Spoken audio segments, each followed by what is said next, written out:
मैं doctor Pankaj SP हूँ। I am consultant urologist in doctor Prem hospital Panipat. आज हम यूटीआई के बारे में बात करते हैं, जिसे यूरिनरी ट्रैक्ट इन्फेक्शन। तो हमारा जो पेशाब का रास्ता होता है वो किडनी से शुरू होता है। किडनी से पेशाब नीचे आती है यूरेटर के थ्रू पेशाब की थैली में, और पेशाब की थैली जब भर जाती है तो हम उसको प्रेशर लगा के यूरेथ्रा के सहारे बाहर निकालते हैं। तो इस पूरे पेशाब के रास्ते में अगर कहीं भी इन्फेक्शन होता है तो इसको यूटीआई बोलते हैं। अब यूटीआई कई प्रकार के हो सकते हैं। जैसे अगर किडनी में इन्फेक्शन होता है तो उसको पाइलोनेफ्राइटिस बोलते हैं, यूरेटर में होता है यूरेट्राइटिस, ब्लैडर यानी पेशाब की थैली में होता है तो उसको सिस्टाइटिस बोलते हैं, जो कि most common type of UTI है। तो यूटीआई जनरली फीमेल्स में ज़्यादा होता है कंपेरेटिवली टू मेल्स, क्योंकि जो फीमेल्स महिलाएं होती हैं उनमें जो पेशाब का रास्ता होता है यूरेथ्रा जिसको बोलते हैं वो छोटा होता है, तो बाहर से अंदर की तरफ इन्फेक्शन का जाने का खतरा बढ़ जाता है।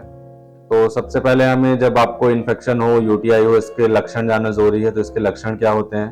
कुछ जनरलाइज्ड लक्षण होते हैं, जैसे पेशाब का बार बार आना, पेशाब में जलन होना, पेशाब करते वक्त दर्द होना, कभी कभी किसी को पेशाब करते वक्त हल्का सा ब्लड भी आ सकता है, बुखार हो सकता है।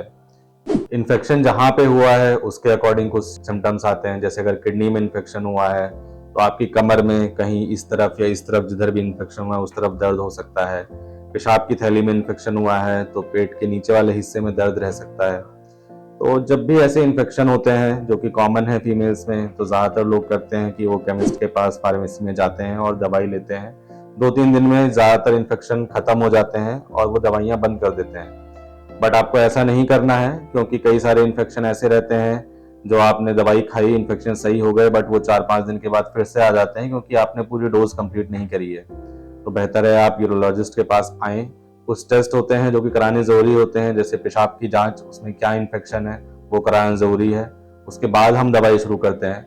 और यूटीआई भी 2 प्रकार के होते हैं, एक कॉम्प्लिकेटेड यूटीआई होता है, एक अनकॉम्प्लिकेटेड यूटीआई होता है। ज़्यादातर अनकॉम्प्लिकेटेड यूटीआई 4-5 दिन या 7 दिन की दवाइयों से खत्म हो जाते हैं। बट कॉम्प्लिकेटेड अगर यूटीआई हो तो हमें यूरिन कल्चर और आरएम के अलावा और भी टेस्ट कराने होते हैं। हमें ये जानना होता है कि यूटीआई क्यों हो रहा है। जैसे अगर आप डायबिटीज हैं, प्रेग्नेंट हैं, या आपको यूटीआई बार बार हो रहा है, तो इसमें पता लगाना बहुत जरूरी है कि इसका मूल कारण क्या है। तो उसके लिए अल्ट्रासाउंड या कुछ और भी टेस्ट होते हैं जो कराने जरूरी होते हैं।